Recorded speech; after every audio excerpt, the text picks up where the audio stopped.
Tara, breakfast tayo. Ano yung almusal natin? Yan guys, oh. Sinangag, itlog, yan. Bagoong na may ano. Ay, ginamos pala yan guys, ginamos. Yan. Solo tayo ngayon kasi tayo lang nandito sa bahay. Ako lang pala.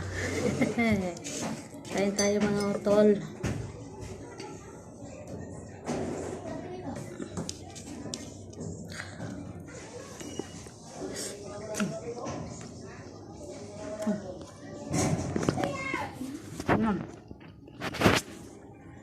Wow. Bagoong. Sausaw natin sa ano. Ginamos yung long.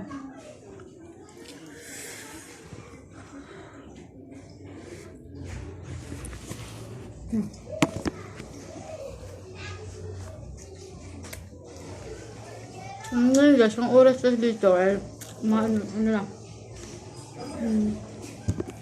Ang oras ngayon ay 9:51. Ano ko to? Almusal tsaka tanghalian. Mag-isa lang kasi ako dito. Kasi yung jowa bills ko trabaho, tapos ako tambay muna.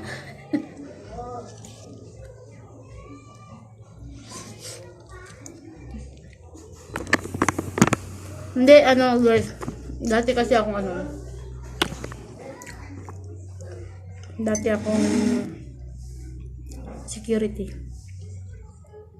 Na pull out na kasi kami doon sa ano guys. Na pull out. Pull out tawag doon. Basta ano, tinanggal na yung, tinapos na yung kontrata doon sa ano, sa pinagtrabahoan ko doon sa Quindea. Kasi nila magdagdag ng sahod eh. Yung agency ko,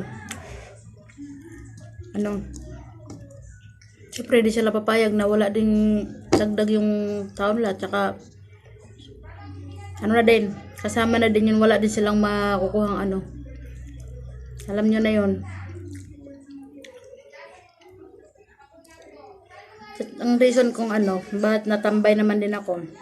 Kasi nung matapos yung kontrata doon, sabi ko, mag-break muna ako ng 1 linggo lang, pahinga lang ba. Tapos, nung nagpahinga ako ng 1 linggo, baga ano na sana ako mag-apply na sa, mag-ano sana ako ulit ba. Kasi mayroon na akong pag-postingan dapat doon sa Valenzuela. Tapos, nung nag-apply naman ako guys. Ay, hindi pa pala. Mag-apply lang sana ako. Kaso, nagkasakit ako guys. Yun. Nagkasakit ako. Nabot naman hindi naman sakit na ano. Yung ano, grabe yung ubo ko. Sipon. Baka tigas talaga, sakit yung dito ko. Amaga yung nadamunan ko. Tapos yun, nung ano, fast forward tayo. Pagkaraan ng almost 2 weeks kasi. Hindi pa kasi ako ayaw pa akong patrabahoin ng jowa bills ko kasi baka daw nabinat ako. Nilalagnat kasi ako eh, kasama lagnat. Kaso, magpunta ko ng agency. Ay, hindi pa ako pupunta ng agency. Tumawag sa akin yung ano ko kasi tinanong ko about sa sahod. Sabi naman sa akin eh, kung hindi daw ako mag-leave na lang, mag-resign na lang daw ako. Eh, nainis ako. Kasi, nagpaalam naman ako sa kanya ng maayos. Sabi naman ako kung bakit. Sabi, nainis ako. Hindi, nagagawa ko. Resign na lang ako. So, ngayon, tambay muna.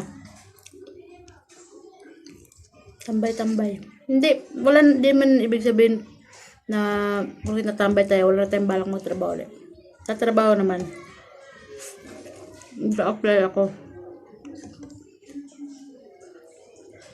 Sa ngayon kasi, wala pa akong budget pang ano kasi yung pera na budget ko, pamasahe araw-araw ng jowa bills ko.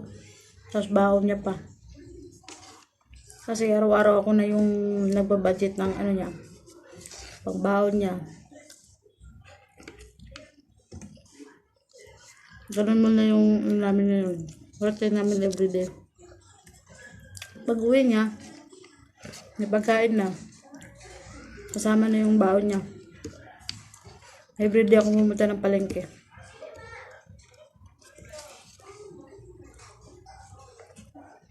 So ngayon ako, ang bahay ko muna. Trabaho gawain bahay. Mahirap maging taong bahay. Araw-araw na stress ka sa anong lulutuin yung ulam, baon nila. Diba?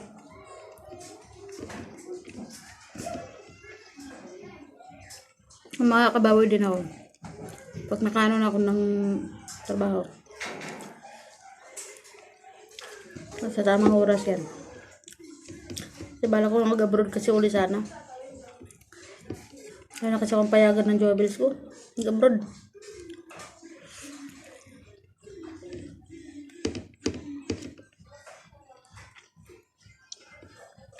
Ayaw na akong pabalikin sa abroad, guys.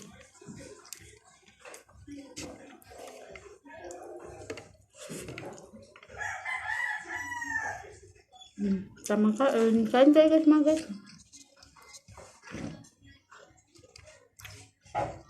Sinurilit dito. Almusal, tanghalian. Wala akong kape, guys. Kasi ito nang umilang araw. Pagdayak ng jewel ko, nagpatimpla ng kape. Tapos ito malala. Hindi naman niya naubos. Hindi nangyari. Ako yung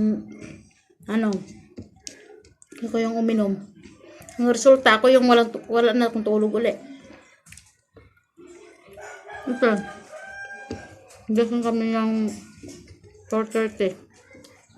Kasi alis siya ng 5:30.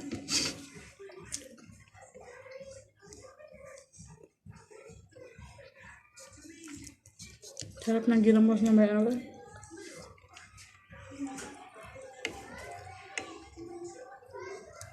Sawang kakaroon. Sawang pa rin yung mga tol.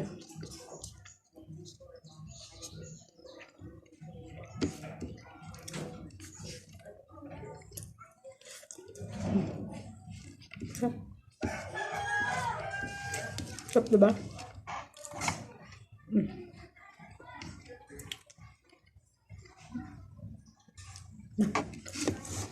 Ayan. Nako kumain, guys.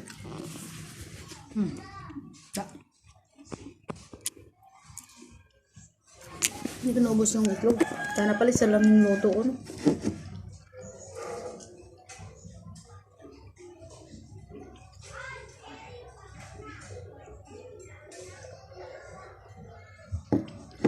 Oh guys, tapos na ako kumain. Thank you. Bukas ulit.